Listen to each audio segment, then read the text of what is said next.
Ok, então, boa tarde para quem vai ver a aula depois e para quem já está aqui. Bom, trabalhando hoje, né, em vista daquilo que nós já vimos na semana passada e na retrasada, essa ideia do o sujeito e a comunidade, né? Eu e o outro, o eu versus a minha comunidade, a minha cultura, ou eu com a minha comunidade, a minha cultura. Essas formas de habitar o mundo, nós vamos falar hoje de ética e moral. Então, nós vimos, por exemplo, que existe um espaço compartilhado, aqui a gente só revê um pouco, né, do que a gente viu nas outras aulas, ok? Existe um espaço que é público, que é partilhado por várias pessoas, um espaço que não é meu, que não é minha propriedade, mas que é habitado por mim e pelo outro. Esse outro que eu posso ver como diferente ou como alguém que participa do meu mundo. Ele pode gerar estranheza ou pode simplesmente representar a diversidade. Mas o importa é a gente pensar que há um espaço compartilhado, construído por conhecimento e por realizações. Há um espaço assim.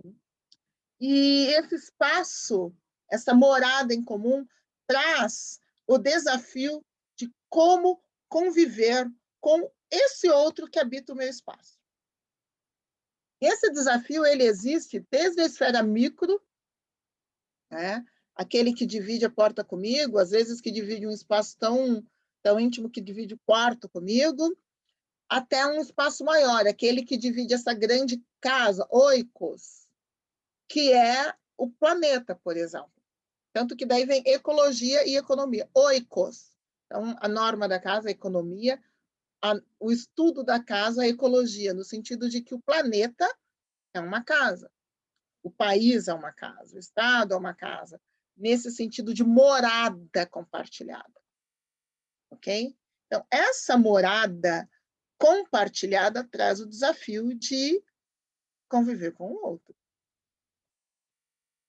Bom, relembrando, então, que nós vimos também que esse espaço é habitado pela pluralidade dos homens, né, dos seres humanos, com as suas diferenças, com as suas subjetividades, com os seus valores, com suas expressões culturais que podem ser muito diferentes e que enriquecem, né, todo o nosso convívio humano, ao mesmo tempo em que há uma noção de igualdade. Nós temos uma característica em comum, né?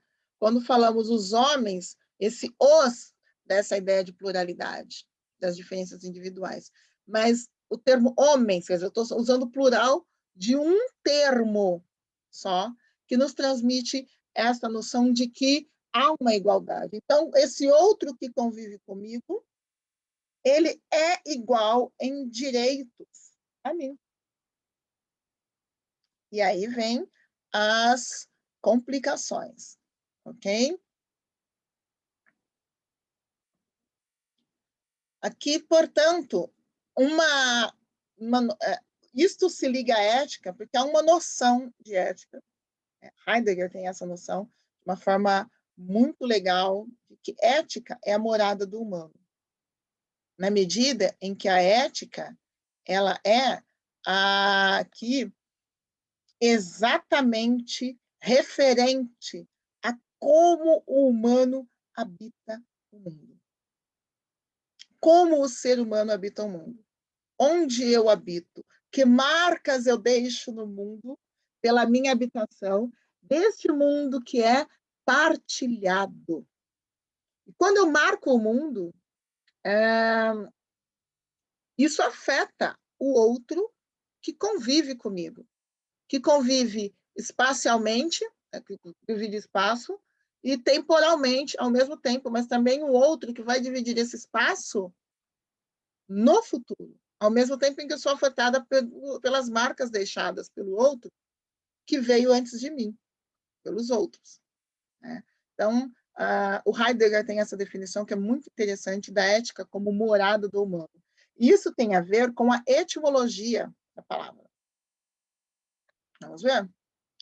A gente vai ver aqui um pouquinho de grego, para variar, como eu brinco. A gente vem aqui, aprende ética, aprende engenharia e ainda aprende grego também, né?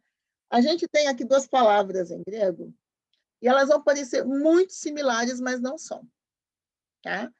Ethos e ethos.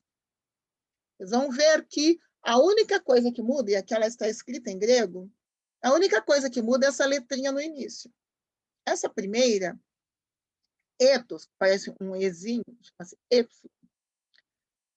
Ethos, que inicia com epsilon, quer dizer a ocupação de um espaço pelos seres vivos animados em geral, pelos zoons, ou os animais em geral, com as marcas dos seus habitantes. Então, que marcas um determinado, os rastros que ele deixa, que marcas ele deixa num lugar? Os rastros, os restos dos alimentos que ele come, onde ele enterra, como é que ele lida com a vegetação ali ao redor, isso é um ethos. A forma de existir concretamente no mundo pela habitação. Referia, por exemplo, à toca do animal. Tá? Tem relação com aquele termo latino que é hábitus. Hábitus, de onde vem hábito, e habitar, e habitat, tem a mesma raiz, porque vem exatamente daí. Tá? Hábitus, habitar. Ethos tem esse sentido, portanto, de marcar o espaço. No caso do ser humano, essas marcas, elas são muito interessantes porque elas são intencionais. Né? Nós marcamos, e aqui a gente tem uma imagem de uma figura em uma caverna indiana, uma figura de uma caçada, de uns 15 mil anos atrás. É um indivíduo, ou melhor, são indivíduos marcando o seu espaço físico de habitação, que é a caverna, ao mesmo tempo em que eles registram como eles habitam esse espaço maior que a caverna, que é o espaço dessa natureza lá fora. Lá fora da caverna, eles são caçadores. Né? Eles estão registrando aqui esta caçada. Quando caçam, eles marcam um território, eles marcam uma forma de vida, eles marcam as demais espécies, eles marcam a vegetação ao redor. E, ao mesmo tempo, nós temos um segundo sentido que dá origem à palavra ética, que é ethos, essa letrinha que está aqui um pouquinho diferente. Tá vendo? Ethos. Aqui parece um N, mas é um eta. É assim que se lê essa primeira letra aqui, que parece um N. Ethos, com esse E mais aberto, é de onde se origina o termo moral. A origem do termo moral quer dizer costume. Costumes que são adquiridos ao longo da vida. E, novamente, vem a relação com o hábito. A repetição de padrão. Então, eu faço algo de tal forma que isto se torna um hábito. Eu internalizo essa forma de ser. Internalizo essa forma de existir no mundo. Eu aprendo a caçar e chega um período em que eu caço automaticamente. Eu aprendo a comer carne e eu passo, então, a automaticamente ser carnívoro. Mas, por trás deste hábito que é adquirido, que molda, que é uma força modeladora, né, do caráter, há aí um sujeito que pode reagir a esse hábito ou não, que pode escolher perpetuar esse hábito ou não. E é aqui que entra essa questão muito forte da ética, que é como nós nos relacionamos com os hábitos que são formados ao longo do tempo nesta habitação do mundo. Ok? Então, aqui para a gente ter um pouco mais de ideia, né? Resumindo, ethos, o espaço, a marca de identidade, uma existência concreta, né? No tempo e no espaço, é morada, hábitos, tá bom? E ethos, mais aberto, os costumes, os hábitos, a repetição de padrões, os valores e o caráter. O caráter que são formados ao longo do tempo. Como essas forças atuam para me fazer criar um determinado costume e, ao mesmo tempo, como eu reajo a essas forças. A gente pode pensar aqui, inclusive, que a nossa humanidade, a nossa reação enquanto indivíduos, essa relação indivíduo-sociedade, né? Uma comparação seria, nós somos um material, a sociedade exerce uma força sobre nós, e aí nós temos diferentes tipos de resistência de materiais. O mesmo material pode ter diferentes tipos de resistência, né? Pois é. Ok, aqui todo mundo muito quietinho. Aqui. Ok, entre ethos e ethos. Bom, mas afinal de contas, eu não vou colocar grego na prova. Será que eu devo? Não, né? Vamos um pouco adiante aqui. O sentido que acaba se cristalizando na raiz de ética é de algo que envolve a existência, as formas de existir concretamente no mundo, os padrões de comportamento, os valores, os hábitos e costumes e a nossa forma de habitar o mundo um com o outro. Tá? Isso é o que acaba sendo consolidado pela junção dessas duas palavras. A palavra ética, ela vem tanto de ethos quanto de ethos. E a partir de um determinado ponto, a gente tem essa junção mesmo, a ética como se referindo tanto a um aspecto quanto a outro, tanto quanto a forma de existir do mundo, quanto aos costumes que tem, ao caráter e tudo. Né? E vai se diferenciar da moral.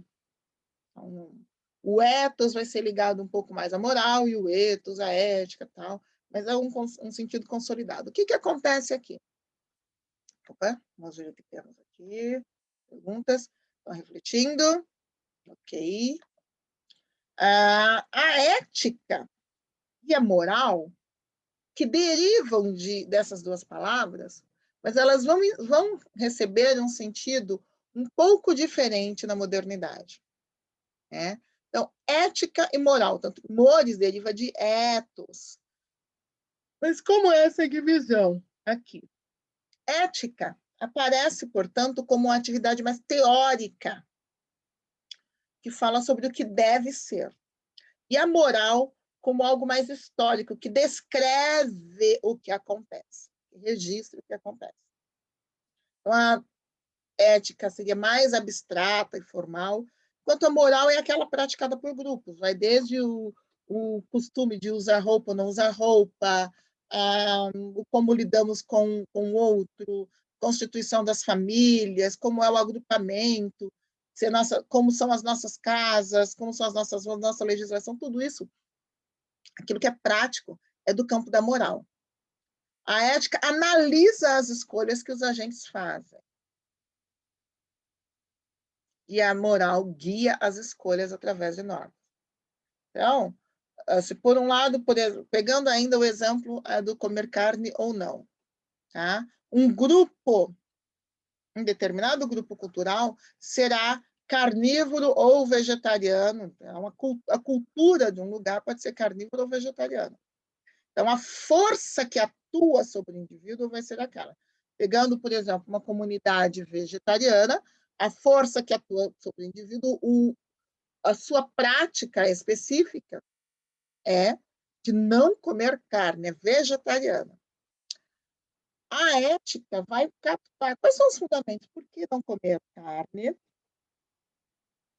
Por que ser vegetariano? Ou por que comer leite, ovos e mel versus eu como porque eu como. Então, as normas, elas atuam como essa força sobre o indivíduo. As normas, elas são da coletividade, guiando as escolhas e dizendo para a gente, este é o caminho, andem nele. A ética é a força do sujeito que se levanta e fala, por que raios? Que eu não posso comer isso? Qual é o fundamento disso? O que vai acontecer se eu comer? Vai cair na mão? Isso aparece, lá vou eu dar um exemplo para quem... Por aqui. Sim, não, é tempo real.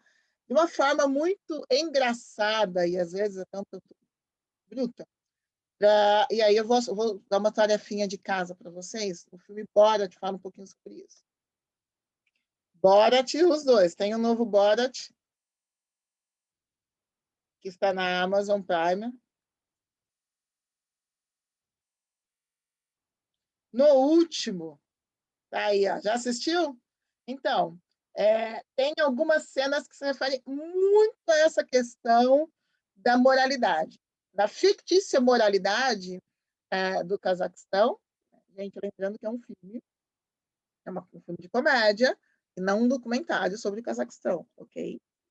Então, existe ali com muita força aquilo que ele faz uma paródia do que é a moralidade através daquele manual de como tratar as filhas, certo? Que diz que tem que ser na gaiola, que diz que tem que ser assim e tal. E existe um momento, não vou dar spoiler sobre o filme, né? Existe um momento em que a, a aspas, né, a personagem que é filha do Borat começa a se questionar por que eu não posso fazer isso? O que acontece se eu fizer? Tá? Tem um momento hilário em que ela resolve, então, fazer aquilo que não diz. Ela olha o livro, lá diz que aconteceria de uma forma e ela resolve fazer, e não acontece da forma como está no livro, e quem assistir poderá ver, né, e se divertir bastante. Ok? Então, a moral ela está aqui atuando agora. O Leonardo me perguntou se é só no passado. Não. Aqui estou eu dando aula para vocês e eu estou ok, estou de roupa. Por quê? Então, é próprio da nossa cultura nos vestirmos. Eu estou com uma roupa que não me identifica, por exemplo, como afegã, nem como indonésia.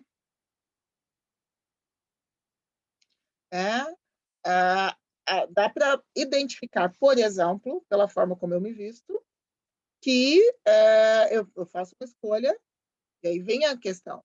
No meu caso, é uma escolha. Que eu venho de uma determinada cultura ocidental. E também tem a minha escolha por reafirmar uma determinada forma de existência. O Leonardo estava dizendo que esses temas são abstratos, né? Ética tem lado, moral depende do ponto de vista. É muito interessante isso aqui. A moral, ela é descritiva. Então, se eu pergunto sobre como é o tratamento das mulheres no Afeganistão, eu não estou fazendo uma pergunta de juízo de moral, se você gosta, se não gosta, como que é. Estou perguntando apenas como é a vida da mulher no Afeganistão, certo? E você pode dizer, não, existe a Sharia, é necessário cobrir-se, né? É o costume. Isso não tem a ver se eu gosto, se eu não gosto, eu refletir se é certo ou se é errado. Eu posso... Então, a moral ela é descritiva. Quando eu me pergunto qual é a moralidade afegã em relação a mulheres, eu estou perguntando, estou pedindo uma descrição. O que se espera de uma mulher no Afeganistão. Agora, a ética, ela é uma atividade de reflexão. É quando eu me pego olhando para o que ocorre e me perguntando, isso é correto? Isso é justo? Eu quero perpetuar isto ou não? Aí é diferente. Porque eu posso... A ética, ela é de cunho individual.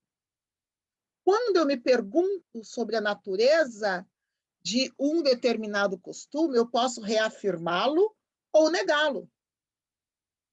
Então, por exemplo, se eu venho de uma sociedade ocidental, em que esse é o tipo de roupa que é naturalmente usado, camiseta é uma coisa comum e tudo, eu posso dizer, eu posso simplesmente chegar todo dia e colocar uma roupa, ou eu posso pensar, é isso que eu quero? Será que eu não gostaria de me cobrir? Eu posso, por exemplo, dizer, não, agora eu vou usar um hijab. É uma escolha, a partir de uma reflexão pessoal. Então,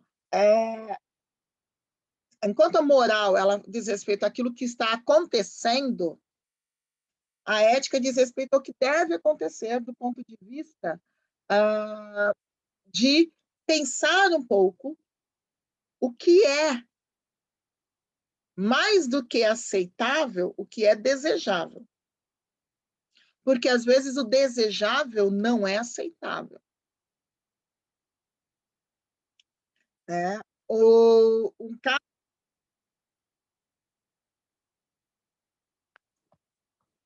que tivemos hoje, não, que estava descrito hoje, inclusive nos jornais, a BBC, acho que até o UOL repercutiu, é de uma afegã que, depois de 2 meses trabalhando numa estação de polícia, foi atacada, ela levou tiros e teve os olhos esfaqueados. Uma mulher de 33 anos, por trabalhar.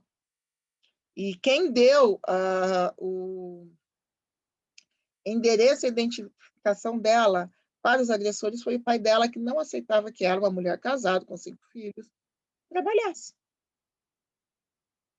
Então, ali, naquele ambiente em que ela estava, para ela era desejável trabalhar, mas não foi aceitável diante da sociedade. E a gente teve esse conflito entre a moralidade do lugar e a avaliação, a reflexão ética que ela fez. A ética sempre vai depender de uma opinião? Sim, mas aí vem a questão, ela depende de um posicionamento, mais do que uma opinião, repete aquilo que os outros colocam, ela depende de uma reflexão do sujeito. Como eu me posiciono? E eu posso me posicionar, por exemplo, eu posso dizer, ok, há um custo. Então, se eu estou no Afeganistão e não é aceitável que eu ande como estou, sem um hijab, mas é desejável por mim, eu gostaria de não usar. Só que o custo de não usar é muito alto. Eu posso ser, inclusive, morta. Então, eu vou optar por usar, ainda que não seja desejável, vou optar por aceitar. A decisão de usar o hijab, nesse caso, é uma decisão ética. Porque, vejam, o que define uma ação, se ela é ética ou moral, tem a ver com a posição do sujeito. É uma aceitação passiva ou é uma aceitação depois de uma análise? Se eu analisar e falar, caramba, eu não gostaria de usar, mas eu realmente prefiro usar esse véu e poder ter as minhas atividades normais do que não usar e causar um furor tão grande que ponha a minha vida em risco. Então, eu estou consciente daquilo, dessa decisão que eu fiz. Não foi uma decisão automática. Deu para entender? Como é que eu me coloco em relação a essas normas que são também do outro? Pode ser que eu aceite, não porque são normas que eu considere justas, mas porque eu considerei que os riscos de não segui-las são maiores do que os benefícios. Entende? Bom, mas aí a gente está falando, não, é a condição da mulher no Afeganistão, mas a gente tem o tempo todo na nossa vida, desde questões complexas de engenharia até a questão de o que eu como e o que eu visto no meu dia a dia, todas essas questões são permeadas de moralidade e demandam uma reflexão ética. Eu vou pôr... Então, nós temos uma cultura, né, vamos repetir, de pessoas vestidas. Eu vou pôr uma roupa ou não vou pôr, mas também que material vai ter. Eu posso optar por usar um material feito usando mão de obra escrava ou não. Eu posso dizer, não, eu quero escolher um pouco mais os materiais, as formas de comercialização, porque eu pensei melhor. São decisões que a gente toma quando a gente reflete sobre a moralidade. Mas todo mundo compra roupa feita em alguns países que usam mão de obra escrava. O importante é que seja barato. É uma posição. Ou, não, eu vou procurar saber a origem dessa roupa, porque eu não quero que ela tenha passado por uma cadeia de produção injusta. É outra posição. Quanto ao mesmo fenômeno. Então, a moralidade, na nossa moralidade, por exemplo, a gente pode ter algumas coisas como o jeitinho brasileiro, levar vantagem, não ligar para os processos de fabricação e de comercialização. É a nossa moralidade. Mas nós podemos tomar uma posição aceitando e dizendo é assim que eu quero ser, ou não. E aí, quando há essa tomada de posição do indivíduo, nós temos a ética. A ética olha para a moral e toma uma posição. E diz, deveria ser assim ou não deveria ser assim. Certo? Ética é uma atitude que nós tomamos diante da moral. Ok? É uma atitude nossa. Então, nesse sentido, nós não falamos exatamente que existe uma boa ética e uma má ética, mas sim que a ética avalia a moral e coloca que essa é uma moralidade boa ou má, que alguns valores são bons e outros maus. Olha para a cultura e tenta compreendê-la e vai valorar, vai colocar um valor. Isso aqui nós queremos perpetuar, isso aqui nós queremos tirar. Quando nós olhamos hoje para várias questões relativas à diversidade, a gente olha e fala, poxa, posso descrever o mundo e dizer, este é um mundo em que não há diversidade étnica nas instâncias superiores de decisão das empresas, nos cargos de diretoria. Eu olho para a maior parte dos boards de diretores das empresas e eu vejo mais homens brancos, né, de meia idade. E aí eu posso olhar e falar, caramba, isso faz parte da nossa moralidade, que dá o poder de decisão o poder de decisão ele é mais masculino, ele é branco e ele é relacionado a pessoas mais velhas. É uma avaliação. É a nossa moralidade. Que é diferente de eu olhar e dizer é assim, mas não deveria ser. O que eu posso fazer para incluir uma diversidade maior de gênero, uma diversidade maior étnica e de idade? Aí eu passei para o campo da ética. Vamos ver aqui, Leonardo, na situação crítica. Você tem o poder de decidir a ordem da lista. Olha, é uma pergunta muito, muito legal e muito interessante, né? A ética que vai me fazer avaliar se eu gostaria de passar a pessoa que eu gosto na frente ou não. Eu posso pensar qual que é a moralidade brasileira sobre isso. O que todo mundo faria numa situação dessa? Esse é um ponto. Basicamente, quando a gente pergunta o que todos fariam, na minha cultura, o que todo mundo faria nessa situação?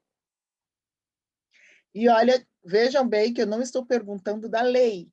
Essa é uma diferença fundamental aqui.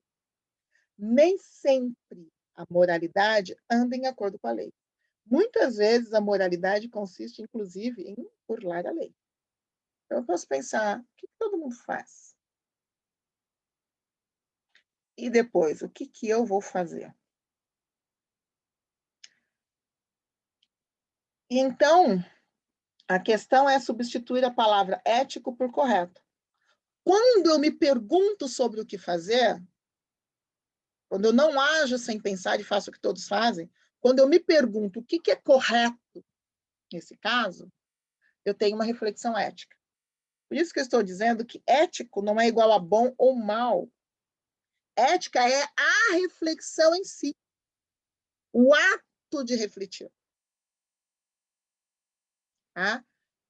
Então, se eu estou lá e chego lá, estou lá, eu sou responsável pela fila, e eu olho e falo, caramba, todo mundo passa na frente, passa também, tem lá o colador, vai lá, bobão.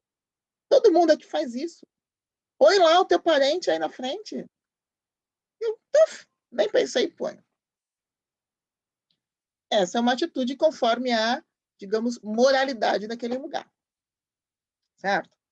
Seu pai falou, ok, todo mundo faz isso, mas será que eu devo? Quais são as consequências disso? Deixa eu dar uma olhada em quem está na frente. Será que essa pessoa corre um risco de morte tão grande? Será que ela tem parente? Ah, ela não tem parente. Já está idoso. Não, está novo, tem muita vida. Começo a pensar e a pesar vários fatores. Eu estou fazendo uma reflexão ética. Pode ser, por exemplo, que depois de olhar tudo e falar, caramba, eu vou passar mesmo na frente, eu estou vendo aqui que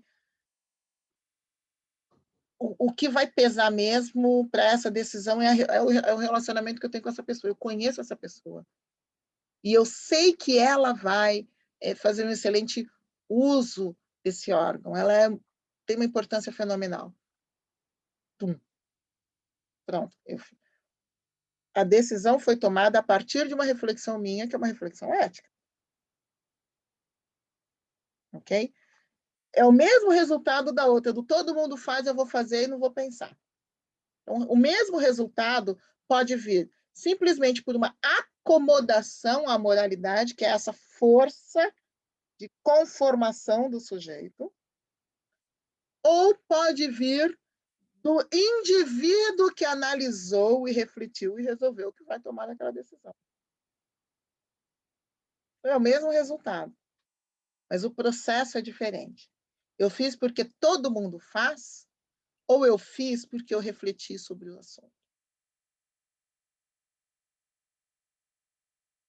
Quando eu faço algo porque todo mundo faz, eu estou apenas agindo conforme a moralidade. E há uma automatização dos comportamentos aqui. E isso ocorre em todas as culturas, isso é parte da cultura, isso é normal. Né? Exatamente. Você não é igual a todo mundo. É correto. Só que, geralmente, a frase de mãe, e eu falo isso daqui muito aqui em casa, né, com 2 menininhos, você não é igual a todo mundo, você é meu filho, logo quem diz o que você faz sou eu, em outras palavras. A força moral que vai te conformar, mais do que essa força externa, é a minha. Né? Mas a gente pode lembrar disso na vida adulta, que cabe ao sujeito encontrar o seu lugar e a sua forma de agir em relação a essas forças morais que tentam conformá-lo. Cabe ao sujeito estabelecer como ele reage a essas forças, qual é o padrão dele de resistência. Ok? Aqui deu para entender, mas essa discussão veio muito boa mesmo. Em que nós temos, ele colocou nessa situação de transplante de órgãos, mas nós temos isto em questões relativas à construção, a maquinários, quer dizer, essa falha ela é comumente aceita, essa população não vai nem ligar, não vai nem ver. A indústria automobilística, isso é muito forte. Qual é o nível de grau aceitável? Mas não só automobilístico. quando a gente pensa numa coisa que é o quão aceitável é um determinado nível de falha, porque nós sempre temos níveis aceitáveis ou não. Não existe, eu falei isso no primeiro dia de aula aqui, vou repetir sempre, não existe risco zero absoluto. Isso não existe. Nós sempre optamos por um determinado nível aceitável de risco. A aceitabilidade desse risco depende muito da cultura. É. Uma coisa bem interessante em relação a isso, o que é moralmente aceitável numa cultura não é em outra, então, os níveis de falha também, é que nós temos, por exemplo, os rankings NCAP de segurança automobilística e o Rating NCAP temos da China. E eles são diferentes. Você olha um automóvel e o número de estrelas que ele tem em relação à safety, à segurança para os passageiros. No índice europeu, no índice latino-americano e no índice chinês, por exemplo, são diferentes para o mesmo carro. Por que as estrelas são diferentes? Porque a aceitabilidade desses riscos é diferente nessas culturas. Existem coisas que são moralmente aceitáveis aqui e não são na Europa. Então, um carro muito bem avaliado aqui pode não necessariamente ser tão bem avaliado na Europa. Vocês já perceberam isso? A gente pensa em moralidade em relação, muitas vezes, à sexualidade ou a como eu me visto. Mas ela é muito mais complexa. Ela diz respeito aos costumes, em geral. Então, isso abrange também aquilo com o qual eu me acostumo em termos de segurança automobilística. Qual é a nossa moralidade em relação à segurança automobilística? Quem tiver curiosidade, dá uma olhada para ver. 3 índices diferentes para o mesmo carro. Por quê? Porque a aceitabilidade de riscos é diferente. Porque a forma como o carro é visto nessas sociedades é diferente. O risco associado a tê-lo é diferente na Europa, na América Latina e na China. E as empresas, ao colocarem os carros nos 3 rankings, elas adaptam, sim. Então, você vai ter, às vezes, um item de segurança obrigatório em um país que não é obrigatório aqui. Que é obrigatório aqui, mas não é obrigatório na China. Porque, culturalmente, aquele risco, para uma sociedade, é inaceitável e para outra, não é. Então, é muito além de questões como vestimenta, alimentação ou sexualidade. A gente tem aqui exemplos mais cotidianos, a gente fala de roupa, que é muito fácil, mas é muito mais complexo e muito mais interessante lidar com moralidade. Riscos aceitáveis ou não dizem respeito à moralidade. Agora, como é que eu, que estou ali projetando, sabendo desse risco, como é que eu me porto em relação a isso? Esse risco é aceitável nesta sociedade. Eu tenho aqui um problema, que tem um determinado índice de fatalidades que são aceitáveis nessa sociedade. Mas eu vou optar por me conformar a essa aceitabilidade ou não, e por quê? Às vezes nós vemos questões que depois aparecem do tipo, uau, a empresa X, a montadora X deu um salto em termos de safety e elevou o padrão de safety de um determinado automóvel. Ao fazer isso, muitas vezes o que há é dizer, eu vou além daquilo que é considerado costumeiro, normal, além da norma. Isso pode resultar em um automóvel que não desperta interesse, porque as pessoas podem olhar e falar, ok, e daí? Mas eu aceito, eu não vou pagar mais caro por isso, não. Ou pode vir como uma coisa do tipo, uau, puxa vida, nós não tínhamos pensado nisso. Nós realmente podemos ter um carro mais com esse item de segurança, eu realmente pagaria mais, a gente pode ter a mudança da moralidade. E aí vem uma coisa interessante. Moralidade muda. Muda. Se não mudasse, a gente estaria morando na caverna até hoje. Moralidade muda. Ela muda a partir das provocações externas, de sujeitos que resistem a essas forças.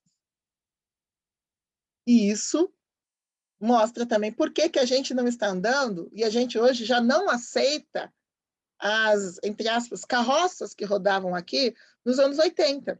Nós tivemos esse salto entre o que era aceitável e o que foi colocado para nós no início dos anos 90, que a indústria automobilística passou por uma tremenda transformação no Brasil em termos de safety. E hoje nós temos alguns carros que acabam saindo de produção, embora ainda muito aceitos, mas porque eles são muito aceitos, mas não aceitos pela maioria. Né? Carros que deixaram de ser produzidos pela sua insegurança. A saudosa Kombi, que tem padrões de segurança obsoletos, porque, inclusive, após terem durante muito tempo após serem aceitos e tudo mais, ultimamente já não eram mais aceitos os padrões de safety da Kombi. A nossa moralidade mudou, nós passamos a olhar, né, a olhar para carros do mesmo porte e preço e dizer, mas tem carros que oferecem mais segurança. E essa vai ser minha escolha. E aí o próprio mercado acabou levando à obsolescência da Kombi. Ela ficou obsoleta bem antes de sair de circulação, mas enfim. Era aceitável no passado esse padrão de safety e hoje não é mais. Sabe? Então a gente está lá olhando, tá, melhor afegão, lá do outro lado do mundo. Gente, isso tem a ver com processos de decisão aqui do nosso dia a dia. Isso tem a ver com decisões de mercado, decisões de projeto. Isso tem a ver com decisões de processo. Isso é muito mais interessante e amplo. E é, sim, completamente aplicável. Podemos nos conformar à moralidade, ou podemos compreendê-la e, se sentirmos necessidade, provocar a sua mudança, ou pelo menos reagir a ela e dizer, eu não vou ser parte disso. Então, a ética é, que atitude eu tomo diante da moral? Que atitude eu tomo? Tem a ver com o sujeito. E aí, que sujeito é esse? Na antiguidade, os primeiros filósofos, a gente viu isso em Aristóteles, eles investigavam a virtude do ser, a sua excelência, ou seja, para que o homem nasceu, o que é melhor, qual que é a melhor qualidade do ser humano, a excelência do homem. E essa excelência, ela se relacionava ao habitar a sociedade, a polis. Né? Como a gente já viu. Idiotas não participa, políticos participa. Então, o que é próprio do ser humano? É esse viver em sociedade, mas como um animal racional, como um zoólogo, ele era considerado quanto mais excelente, quanto mais capaz de pensar e raciocinar e expressar as suas ideias. Pensando nessa questão ética e da moralidade, posso dizer que a conformação, a mera conformação, a aceitação, sem questionar, e veja, não é aderência, é aceitação. Mera aceitação e conformação à norma, ela tira a nossa excelência, a nossa humanidade. Quando eu aceito a norma, não estamos falando nem de normas jurídicas, mas aceito essa norma moral, porque eu refleti e eu posso aderir a ela conscientemente, então eu estou exercendo a minha excelência. A minha excelência é ser racional. É ser um ser que pensa, um ser que avalia, um ser que expressa suas ideias, é um ser que é capaz de convencer o outro pelo discurso e não pela força bruta. Ao contrário, quando eu digo, eu não quero saber, eu não vou decidir, eu vou simplesmente fazer o que todos fazem, eu estou diminuindo essa excelência. E essa excelência, para os povos antigos, era excelência no geral, tanto do que a gente hoje diria que é técnico, quanto naquilo que é da área da reflexão. Então, se a gente pensa nas áreas de engenharia, por exemplo, quanto mais eu domino as minhas ferramentas técnicas e mais reflito sobre o seu uso, mais eu me aproximo da excelência. Que é coisa com a visão antiga, que é a areté, excelência, virtude, o melhor que eu posso ser, considerando essa minha racionalidade. A melhor expressão da minha racionalidade se dá quando eu sou ético e tecnicamente competente. Na modernidade em que a gente tem, como nós vimos, inclusive, essa emergência do sujeito que nós vimos na semana passada, a reforma, a revolução científica, o renascimento. Gente do céu, já são mais de uma hora de aula. Isso mesmo. As tradições antigas vão sendo demolidas e a gente tem um novo mundo, um mundo que o homem se encanta pelo homem e tudo. Então, essa questão da consciência emerge bastante. Consciência humana, os parâmetros. Que parâmetros eu vou usar agora para decidir? Uma corrente que tem uma influência grande nos processos de decisão, nas áreas técnicas, é o utilitarismo. Então, na hora que eu vejo o que todo mundo faz e o que eu devo fazer, a minha reflexão, o que eu devo levar em conta? Para o utilitarismo, o foco é quais são os efeitos da minha ação. Então, eu vou pensar, lembram do exercício que nós fizemos agora há pouco? O Leonardo colocou aqui para nós a situação da vida de um parente que está morrendo, precisa de um transplante.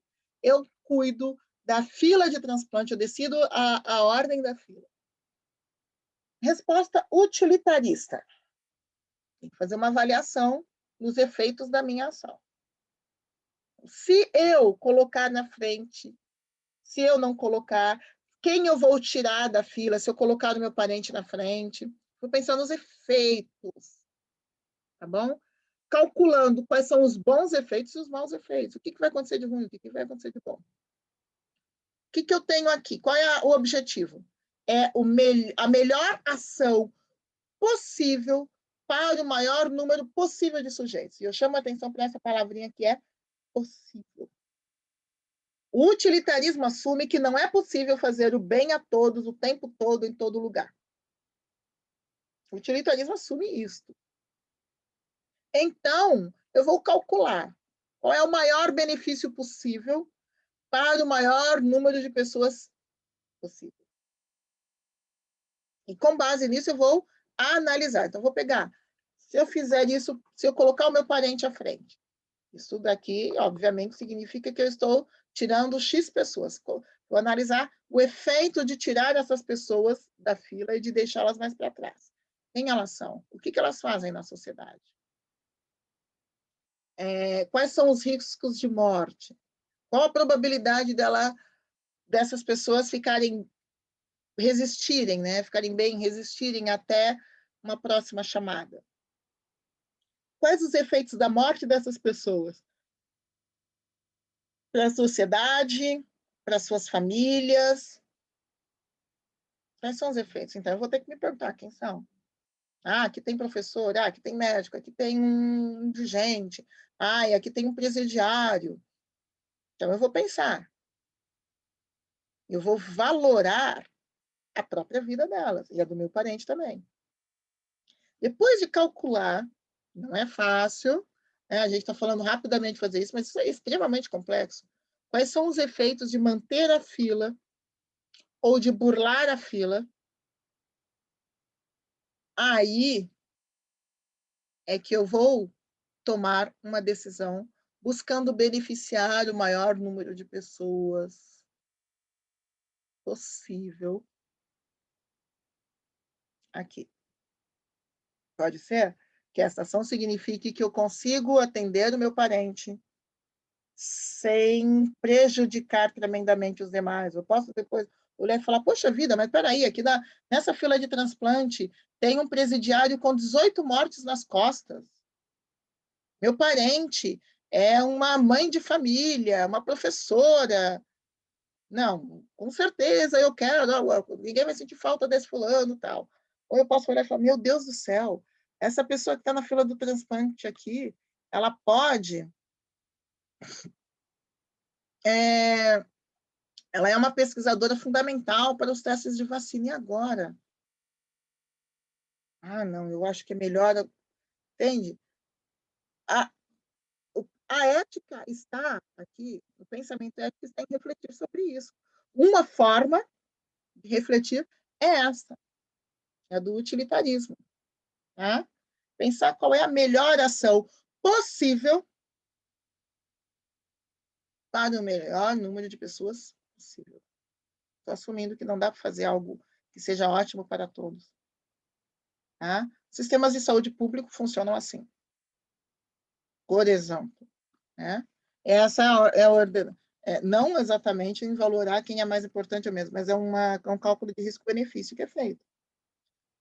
Eu tenho os valores, o campo ético, portanto, ele é composto dos valores morais da sociedade que atuam sobre o sujeito e do agente. O agente é o sujeito que diz, ok, nessa situação, o que é correto.